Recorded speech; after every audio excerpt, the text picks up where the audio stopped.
怎樣去愛才對？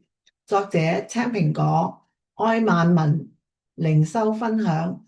萬物嘅結局近了，所以你們要謹慎自守，以清醒嘅靈禱告。最緊要係彼此切實相愛，因為愛能遮掩許多的罪。愛互相款待，不發怨言。呢啲就係聖經中嘅教導，亦都係上帝嘅話語嘅啟示。如果即使你係做到最好，但係對一個錯嘅人嚟講咧，就係唔夠好噶啦。即使你做到好差，但係對一個對嘅人嚟講咧，你仍然係好有價值嘅。呢啲與因為愛能遮掩許多嘅罪係相吻合嘅。耶穌基督就係嗰位無條件愛我哋，並在我哋還係罪人嘅時候為我哋而死嘅對嘅人啦。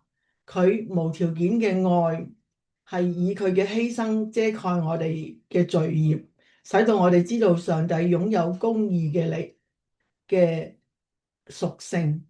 我哋該如何去回報佢無條件嘅愛呢？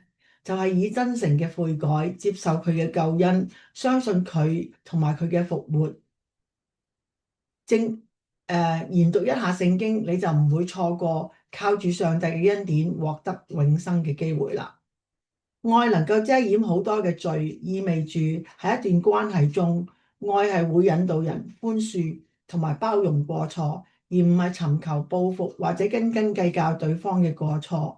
呢一段經文引用彼得前書4章8節同埋箴言10章12節，強調愛嘅態度如何促使人們寬恕他人、保持耐心，並努力與他人和好。這並非意味着忽視或者縱容罪惡嘅行為，而係關注他人嘅益處與平安，選擇以憐憫嚟遮蓋佢哋嘅過錯，而唔係記恨佢哋。最親愛嘅天上阿爸父，感謝你用信實嘅慈愛同埋正義嚟教導我哋，免去我哋被溺愛嘅錯誤。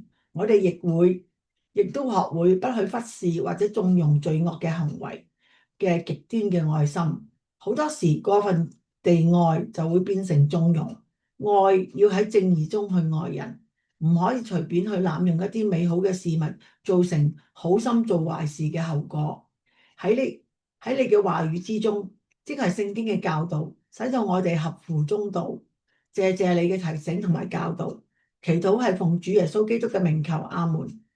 各位網上面嘅朋友同埋主內嘅弟兄姊妹，如果你有感動嘅話咧，就俾個 like 我啦。如果你哋覺得可以同朋友分享咯，咁你咪撳 share 咯。如果你覺得可以想知多啲愛萬民靈修分享嘅小道理嘅話咧，就可以撳右下角嘅鈴鐺，免費訂閱神嘅平安頻道啦。願神大大嘅祝福你，再見。